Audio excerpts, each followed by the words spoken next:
Hey, Jeff Bond here, and welcome to the Chat with Leaders podcast. We're a platform for leaders to share the inspiring things they're doing to lead themselves, their teams, and the communities they serve wisely. Today, I am talking to Mike Morris. He's the Vice President of Business Consulting and Atlanta Consulting Lead at EPAM Systems. Mike is also a well-respected leader with High Tech Ministries in Atlanta, which is leading literally thousands of leaders into a life-changing relationship with Jesus Christ and creating business environments where people can explore faith within the workplace. Mike has an amazing story on how he implemented a successful B Corp. If you're not familiar, B Corps in short leverage their resources to pay into a better world, creating a definition of success that includes commonwealth and a positive impact as necessary aspects of sustainable consumerism. In this case, he called it democratizing expertise, where they gave away 10% of their consulting time to serve nonprofits, which resulted in a financial impact to these nonprofits far exceeding their own total revenue as a for-profit organization that was very successful. If you think about B Corps, think about Patagonia, Allbirds, Bombas Socks, Uncommon Goods. These are organizations that realize collectively we can really make a difference in this world that can bring each and every one of us tremendous meaning.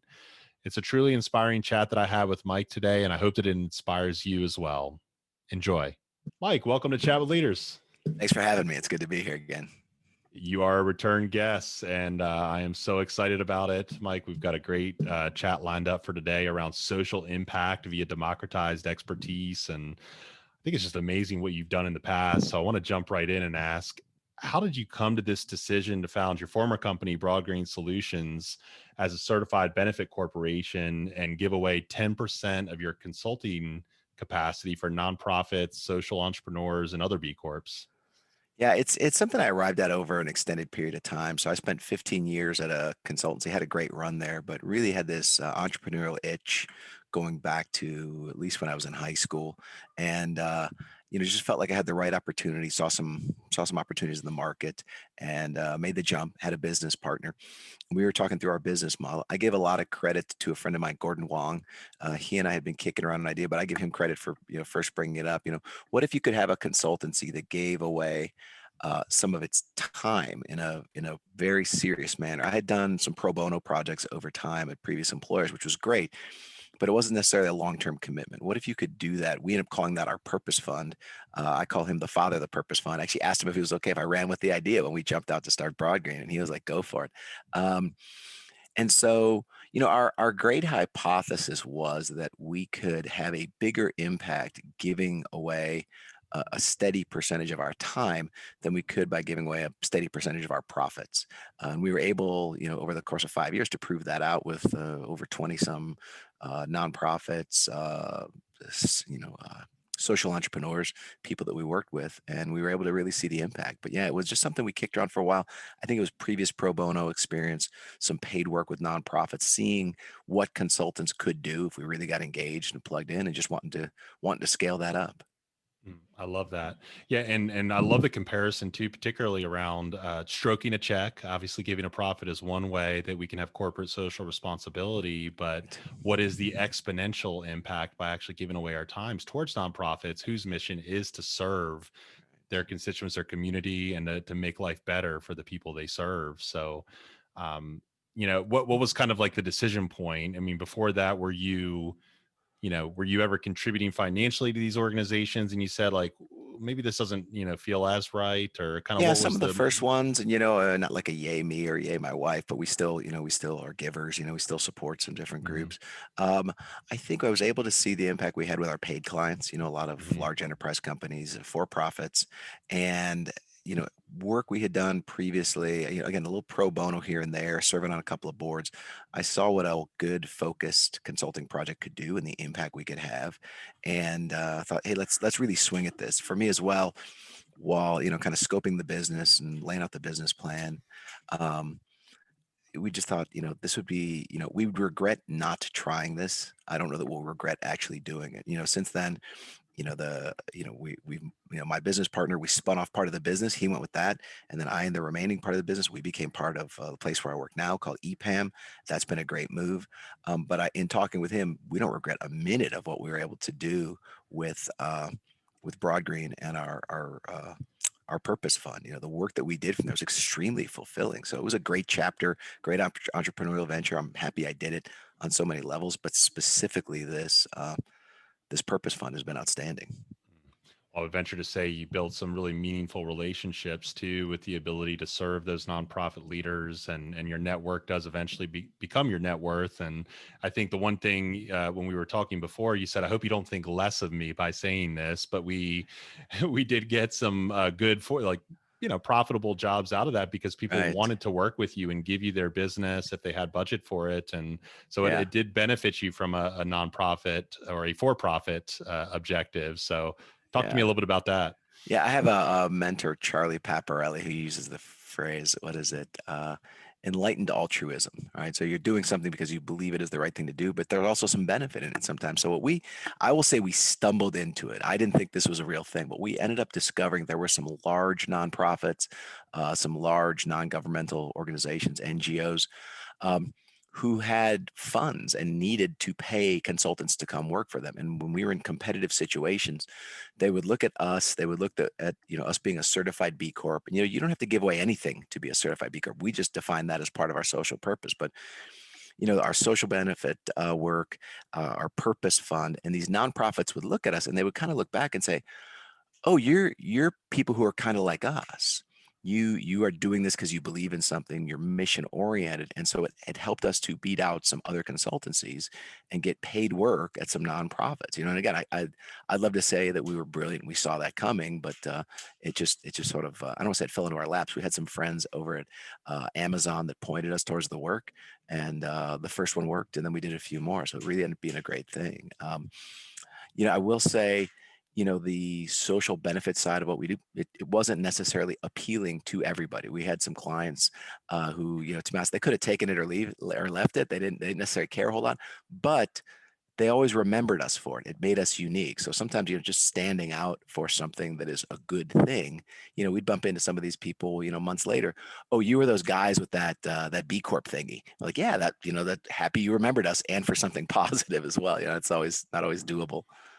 And for the record, I don't think less of you. In fact, I'm grateful that you Good. brought this up, because having that, you have to be afloat in order to serve in this way. If you're a Right. for-profit company, you got to pay your people, you got to have your consultants on staff, you got to have that 10% of time even available, Right. because you have the talent available for this. And so you need to be able to feed the tribe and stay afloat as Right. a business. And I think it's an outstanding illustration that a lot of people need to know, which I think we'll unpack here in a minute. But how did you identify your purpose fund clients in the first place? How did they come to you? I know you mentioned Amazon in one case, it pointed you in one direction, Yeah. but what was kind of the most common scenario? I think we started off just with our natural network, started warming things up, lighting people up that we knew as we were putting the word out, looking for paid clients. We also were letting people know we were doing as a certified B Corp, which means it basically means an outside group comes in and certifies that we're doing what we said we do, and that we are a for-profit business, but with a defined social purpose and kind of a balanced decision framework, not just about shareholder return, which obviously I cared about, but also what's good for our people, what's good for our community, what's good for the planet. So we can kind of have a balanced decision framework. And yeah, as we put the word out, people would connect us here or there. I think our first couple of clients, they were trying to figure out exactly what we were talking about and were we for real. And then we got a couple of stories and it picked up momentum. I think it's just like the parallel would be our paid work. And you made a great point earlier. I mean, we were a for-profit business with a social purpose. You got to make the profit, right? You have to be paying the bills, paying your people, have to have some growth, or the social purpose stuff isn't there's no business left around to build off of, right? So we had to do both at the same time. And I'm here to tell you, after a 5-year journey, it can be done. It really can be done, and it was a blast. And ideally, we'd all be sitting on a pile of cash, and our cash position was strong enough to where we didn't have to work for profit, right? And we could just give it all away. That Yeah. would be the ideal, but that's also not the reality Yeah, I'm in kind of wired most for cases. work. Yeah, my brother and I were both Teamsters back in the day. We were in college. I'm kind of wired for work, so work's a good thing for me. I think I'd get in trouble if I didn't have to pay some bills every once in a while. Yeah. So I want to move on to kind of today as you look back and reflect on this. What questions do you still have about how to have the greatest impact as a certified B Corp? Wow. Um, we were able to grow. We were able to have a good number of paid clients and then a good number of purpose fund clients. Um, I suppose the riddle for me will always be out there of, what if we'd gotten to be 100 million? What about at $1 billion? What would that look like? What's the impact we could have? So I know we did at a, kind of startup and smaller scale and then growth stage. But yeah, that's just one of my unanswered questions. I am watching, there's more certified B Corps all the time. I walked through my house a while back and saw 4 certified B Corp logos. It was like our milk, something else. I'm like, it was on a magazine cover, it was an ad for something, and or back of a magazine. And so I do think we're going to see more and more companies that are doing it well, and really writing some new stories. And it's going to open people's eyes. But yeah, that would be one question. Again, we chose to give away consulting time. That was part of our social benefit. But I stay in touch with the Be Local Georgia group. We were a charter member of the Georgia community of B Corps, and I'm watching what they're doing. I'm kind of seeing what these different businesses are doing and how they're doing good while also making a profit. It's fascinating to see people doing and the innovations that come about. Um, so yeah, I guess it's applicability and scale of the business models. Those are things I'll probably be watching as long as I watch Yeah. businesses. And I'm kind of a business junkie. I like the business of doing business. Yeah. What are some other B Corps that you've seen in Georgia or elsewhere that are inspiring you today? Oh gosh, well, one of my favorites that I like to look at. Why am I drawing a blank? Fat Tire comes out of New Belgium, the Yeah. brewery. I'm a beer guy, and Yeah, so me too. I'm always happy to support them. Who are some of the others? I remember when Etsy. I think it was the online marketplace. They became a Yeah. certified B Corp. They've been in existence. They were growing. They're doing well, and they did that sometime in our first year of business. And so a whole bunch of people that I didn't know shopped on Etsy forwarded me the announcement like, hey, look, they're doing that B Corp thing that you were basically boring us about. Like, that must be a real thing. I'm like, it is a real thing. See, who are some of the others You that got I've seen? I mean, legitimized by yeah, by Etsy. there's a lot of great ones. Thrive Farmers Coffee. I actually talked with them as they were going through their Hmm. process. A great Georgia success story. Their connection with Chick-fil-A. Hmm. Um, there's a lot of really great ones. There's some again. I'm thinking of. I don't want to list all breweries. I don't want to send the wrong message, but yeah, there's a lot of great companies out there that are doing good. And one of the things that convinced me, there's a video out on YouTube of a TEDx talk of the guy that at the time was leading B Lab, which they own the IP for Certified B Corp. They do the certifications, and his pitch really convinced me that unless somebody from the outside is coming in and checking on you that you're actually doing what you said you would do, then it's really just marketing. Anybody can spin a tale about how great they are and how much good they're doing, but who's watching? What's the governance structure for that? And that really pushed me over. So I'm sure that video's out there. Your listeners could find it if they wanted. I'm gonna go find it myself and post it up. So I'm thinking, what do you think the possibilities would be? What could you imagine if there were more for-profit companies that made the same kind of commitments to this pro bono work with having a meaningful social impact and that we're actually doing what they say they were doing? Yeah, I'll give you a quick story of what we did for our first few years. We were very diligent about tracking the financial impact of the purpose fund work that we did, the work that we gave away, and we were also interested in kind of soft benefits of the consulting work, kind of other more intangible or less, harder to quantify areas. And the real reason we were doing the work was to help these nonprofits better deliver their services to their constituents, right? That's the core reason we went after it. But we said, let's track the financial impact. And over the time period that we looked at it, and again, remember, we're just giving away 10% of our consulting time. Over that time period, the financial impact to the nonprofits was greater than all of our revenue during that same time period. We Wow. can't give away 100% of our revenue, right? We got payroll.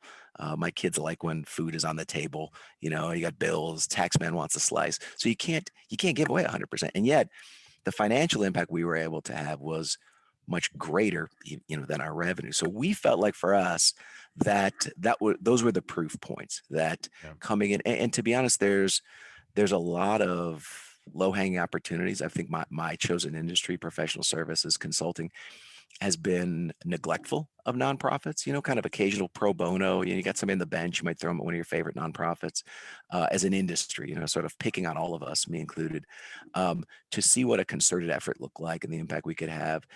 Pick any business. And again, look at what you're great at and who else could benefit from that. to see those impacts multiply. And I'll be curious, with the ups and downs of our economy, to 2020, 2021, there's a number that gets quoted out in some nonprofit circles. I think it's 2% of GDP goes to nonprofits. It's 2 or 3%. It's something like that. I should fact check this, but I've seen it a whole lot. Economy goes up, same percentage. Economy comes down, same percentage. And so what we're really doing is tapping into this whole other resource pool and redirecting some of those resources at our favorite causes, at having a social impact. So again, I just wonder what could happen if we could unlock some more of that potential. Wow. Truly, truly inspiring. I hope that everyone goes back and listens to that and takes that to heart and considers, hey, what can I do with what I'm good at? And being in the professional services software consulting world and talking to nonprofit leaders all the time, not only on the podcast, but as part of our business, and thinking about how they can really revolutionize their digital presence, particularly as we become more physically distant and the world is different Right. now after COVID. There's so much more need for technology to have that exponential impact. And so if we could all really pour into them and also see our businesses grow alongside that as a result, it really is a minimal investment for a huge, huge impact, Mike. So thank you for illustrating that. It's very, very powerful. Yeah, I think I mentioned I ran across a group through my friend Machiko Walcott, that there's a group called Statisticians Without Borders. They are what they sound like. They're a nonprofit that brings their data science, their statistical background to work with NGOs and nonprofits. And they all have day jobs. They're all doing something else. So I just really wonder, what if every listener looked at what are their God-given talents and abilities? What is it that makes them unique? Somebody out there needs that. And you don't have to give away all of your time, but can you find some of your time during your work week? Not, I have done my share of cleaning up the parks and, kind of moving things at a nonprofit. I have no problem doing physical labor, but I know the bang for the buck is there. It's higher when we bring our specialized skills, the things that make us unique. Somebody out there needs what you have. Just go find someone. And I would say follow your heart. Think about the area you're passionate about. You can probably find half a dozen charities, nonprofits that would be more than happy to engage you. But you may have to help them figure out how to engage you. What is it that you do? How could you help them? So there was a lot of back and forth for us. But yeah, that'd be my encouragement for your listeners. Great call to action. Yeah. And there's always ways that you can give of your treasure, but giving your time and giving your physical resource and making that tie into your passion so that you actually stick to it, right? It's not just, oh, I want to stroke a check and feel good and feel like I've given. I think this is a time, particularly as we see people struggling, that we have to think about how can we really stick with the problems that we're working to solve and see them all the way through to break the cycle of whether it's poverty or homelessness or, food insecurities or whatever it might be out there, and really pour into that. So I really appreciate that point. So tell me, Mike, if people wanted to learn more and follow your leadership, learn more about EPAM, where would you direct them? Yeah, I mean, EPAM.com. I'm Mike Morris. You can find me on LinkedIn, and I'm always happy when people want to reach out. Those would probably be the easiest paths. I'm active with a group called High Tech Ministry, so I think they've got my contact info up over there too. But yeah, anybody who's interested in these topics, I geek on this stuff. I'll promise not to bore them to tears, but I always love answering questions, especially if I can help people find that right connection point. Well, it's been valuable geeking out with you on this today too, Mike. And I'm Thanks. just so thankful for who you are and in your leadership in our community and with High Tech Ministries. I know the lives that you impact and how much people really respect you and value you for that. So you're doing really godly work and doing kingdom work. Just having a great. Thanks. I hope I can live up to it. Yeah, more than you know. So thanks again for being on the show, Mike. Sure. Thanks for having me. It's really been fun.